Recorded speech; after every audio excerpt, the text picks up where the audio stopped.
This is CRN, the Internet's conservative radio network.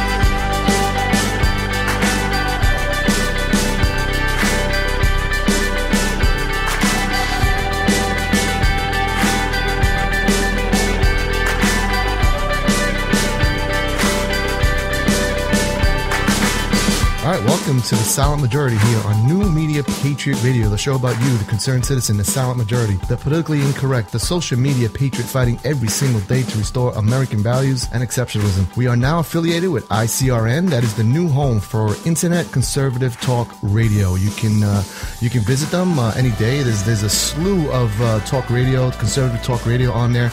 You can visit them today at conservativeradionetwork.com. I want to thank them for syndicating my show on their network. Also, I would like to thank Rebooting Liberty. So basically, you can listen to me anywhere. Also, you can follow us. Actually, you can listen to us on Spreaker, on SoundCloud, and also on iTunes. So if you're on the go and you want to listen to my show, you can simply visit Spreaker or iTunes and just download the show and take us with you. Also, if you want to follow me on Twitter, it's at ThePatriot143 or at NMP Radio. Stands for New Media Patriot Radio. Also, if you want to be a guest on the show and you want to email us, you can email us at newmediapatriot@gmail.com. Also, visit our new website, newmediapatriotradio.com, and we're looking for political bloggers. So if you are a blogger looking for some exposure with some of your writings, you can simply email us again at newmediapatriot@gmail.com. I'm your host, Chris, and today's going to be a cool show. I have the Anthem Girl coming on my show. If you don't know who she is, her name is Janine Stange. She basically sang the national anthem. She made history by singing the national anthem in all 50 states. But before we get to her, actually, we're going to be talking with a millennial. This next gentleman, and this is what I like about my show, because sometimes you think that nobody's listening, you're not really reaching people, and you really are. Whether you're tweeting, whether you're voicing your opinion out there, people are listening. And it's very refreshing to get feedback like the ones that I got with my next guest. Basically reached out to me, said he listened to the show, and then when I asked him how old he was, he said he was 17, and I was taken aback. I said, "Wow, a 17-year-old conservative. That's something very rare nowadays." And I said, "Why don't you come on the show and we'll talk about it? It should make an interesting show." So my next guest coming in, my first guest actually, is a 17-year-old millennial, and his name is Wyatt Mckee. How are you? I'm great, Chris. Thanks for having me on. Awesome. Well, as I stated in my intro, you're very young, and when I first spoke with you on the phone, yeah. I said, "Wow, you really sound like you're very mature. You sound like you're in your 30s already." Actually, when I first spoke to you, you said you were actually at a Trump rally. You were coming from a Trump rally, or you were going. Yeah, I was at. Yeah. How was that rally? Well, I kind of noticed. I think I really grasped why people now are really for Trump. I think it's just there's so many moving parts, and you're breaking up. It doesn't matter really what he does. He just continues to go up in the polls. Mm-hmm. I'm sorry, you were broken up. You said there's a lot of moving parts. Yeah, there's a lot of moving parts as to why that he's going so high in the polls. And what would he doesn't? It's like he's doing. Yeah. Tell me. What are one of those moving parts? Would you say? Well, I think it's crazy because his real main goal is to get everybody involved. Like, he's getting people that haven't voted, and he's just getting people, like, people are coming. It's just his emotions. And that's really why it doesn't matter what he says. Right. To get all these people on. So let's talk about you. And I think you asked me earlier. Go ahead. Okay. Go ahead, brother. You asked me why people don't like Ted Cruz in Texas, and I did a little bit of. I was kind of confused because I noticed that too. Yeah, before we get to that, we spoke about that on the phone off the air, but we'll get to that in a little bit. I want you to tell me more about you, because this show, this is why I wanted to bring you on. How did someone? How does a 17-year-old, being that, the schools nowadays are very liberal in their teachings, how does a 17-year-old become a quote unquote conservative? Because I would imagine that you are a conservative, correct? Yeah, I'll tell you why I'm conservative. Sure. Chris, I'm so confused as to why people don't understand why the country isn't growing. And it's because you cannot multiply money by dividing it. And I wish this worked. And I'm not liberal because Bernie Sanders and these Hillary voters they're getting so many votes no matter how many emails classified they send out, because they're just throwing out free money, and it's just not working. And that's what they're doing. They're bribing their way into the White House, by giving free stuff, but ultimately, what happens when you run out of other people's money, and you create, what they're creating is a lazy society where people say, sort of like in Denmark. Oh my God. People say, hey, why should I work if I'm going to get taxed at 60%, or 90% like they do in Denmark? What's my motivation to go work? In other words. Yeah. And it's just crazy because I think the Democratic left wing is really treating society like a bad kid. So I'll explain that more. The government is just, no one has to be faulty for their mistakes in the left wing. And I feel that is why typically if society is doing well, the economy is going to do well. Okay.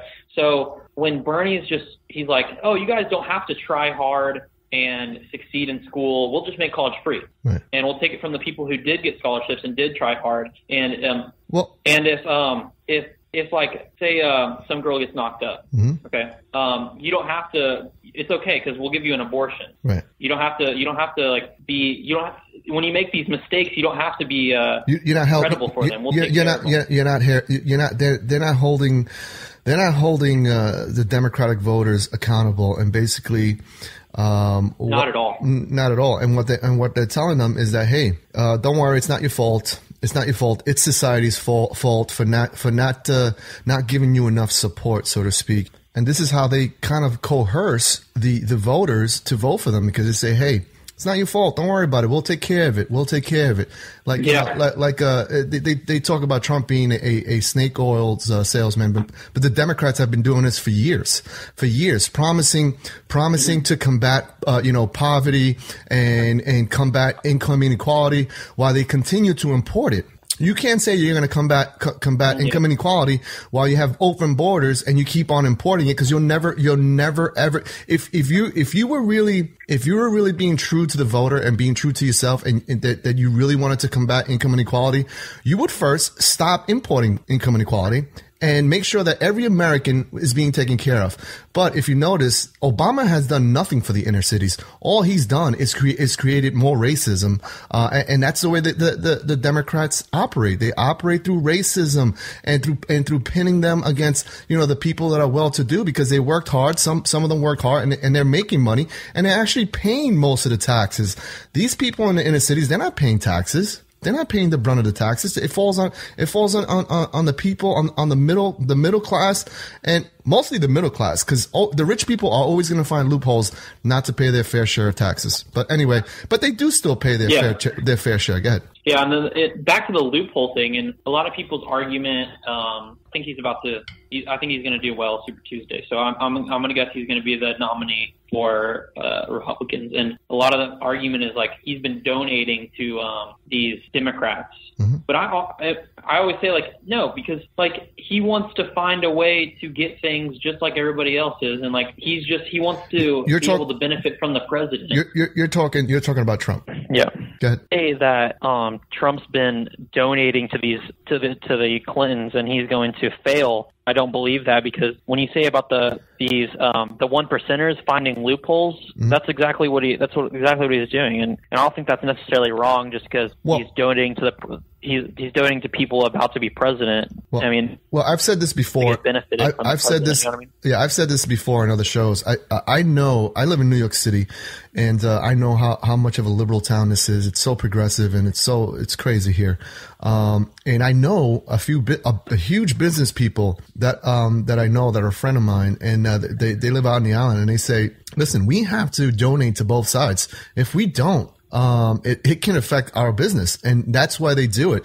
As a businessman, you have to donate to both sides to just make sure that you can function, and ultimately that trickles down, because if you can't function as a business, you can't employ anybody, you can't support your own family, you can't support other people's family because you can't employ them. So it's a trickle down effect. It's a necessary evil that needs to take place, and people don't look at the reason why businessmen operate this way. It's because of the ridiculous regulations that this government puts on businesses. And if you lessen those regulations and you let the free market operate, you wouldn't have this problem where business people are trying to find loopholes, because they'd be making enough money, and in turn they'd be hiring a lot of people and generating and stimulating the economy, and that's what people don't realize. Yeah, and I think that's just a faulty argument when you say he's going to lose to Clinton because he's donated in the past. I say that exact thing. Let me ask you a question. How does somebody who's generating that much of a voter turnout, where it's kind of doubled since 2012, how does somebody with that kind of voter turnout loses to somebody who's actually whose voter turnout is actually lower than in 2012? So this is why I don't comprehend when people say he can't beat Hillary. I mean, just look at the turnout. Look at the historic turnout that's happening. So how does that? It's just. And when he said in the debate, it's just a complete narrative, that the media likes to throw out there. Yeah, and he said in the debate, Ted Cruz was talking about the polls show that you're going to lose to Hillary, and he said oh, well then you're really going to lose to Hillary. Yeah, exactly. I thought that was funny. Yeah. Exactly. But what do you think about these? I think about coming into this as a millennial. I think this is kind of a little bit disgusting to me. How they're criticizing each other, by Rubio and Trump, and it's just a lack of respect. And people are buying it, and these adults, I don't know, there's adults at these rallies love it. They love the comedy, and it's just degrading our country. And I do not like it. And we need to really fix this.